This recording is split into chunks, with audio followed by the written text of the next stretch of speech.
NASA चंद्रावर उभारणार अणुभट्टी।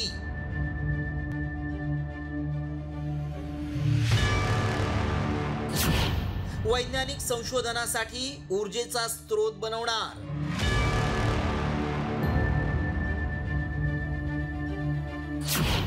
2030 पर्यंत चंद्रावर कायमस्वरूपी मानवी वस्ती।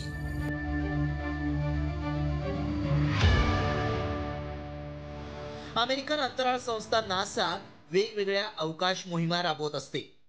मिशन मून ही त्यांची महत्त्वाकांक्षी मोहीम आहे।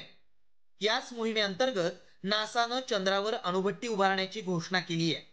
त्यानुसार कामही सुरू केलंय। या प्रकल्पाचं मुख्य उद्दिष्ट 2030 पर्यंत चंद्रावर कायमस्वरूपी मानवी वस्ती तयार करणं हे आहे। ही योजना यशस्वी झाल्यास भविष्यात चंद्रावरील मानवी वस्त्या आणि वैज्ञानिक संशोधनासाठी अमर्याद स्वरूपात ऊर्जेचा स्रोत प्राप्त होईल। नासाचे कार्यकारी प्रमुख सीन डफी यांनी या योजनेची घोषणा केली आहे। ही योजना राष्ट्राध्यक्ष डोनाल्ड ट्रम्प यांच्या धोरणाचा महत्त्वपूर्ण भाग मानली जाते। न्यूयॉर्क पोस्टने दिलेल्या माहितीनुसार नासा मार्फत चंद्रावर अणुभट्टी उभारली जाणार आहे। हा प्रकल्प आर्टेमिस मिशनचा एक भाग असून त्याचा अंदाजित खर्च 8200 अब्ज रुपये इतका आहे। या प्रकल्पासाठी लवकरच खासगी कंपन्यांकडून प्रस्ताव मागवले जाणार आहेत।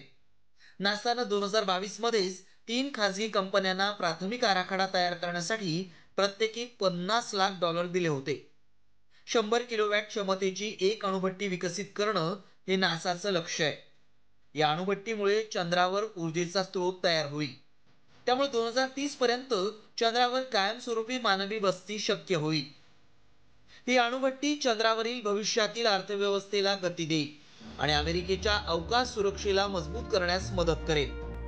चंद्रावर अणुभट्टी उभारण्यामागे आणखी एक कारण आहे, ते म्हणजे रशिया किंवा चीन सारख्या इतर अवकाश महासत्तांनी चंद्रावर आधी अणुभट्टी उभारली तर ते चंद्रावर आपला हक्क सांगू शकतात, ज्यामुळे अमेरिकेसमोरील आव्हानं वाढतील। त्यामुळेच राष्ट्राध्यक्ष डोनाल्ड ट्रम्प यांनी या मोहिमेवर लक्ष केंद्रित केलंय। अर्थात यामागे अमेरिकेचा स्वार्थ असला तरी या प्रकल्पामुळे मानवाच्या अवकाश प्रवासाला एक नवी दिशा मिळेल अशी आशा करायला हरकत नाही। ब्युरो रिपोर्ट, साम टीव्ही न्यूज।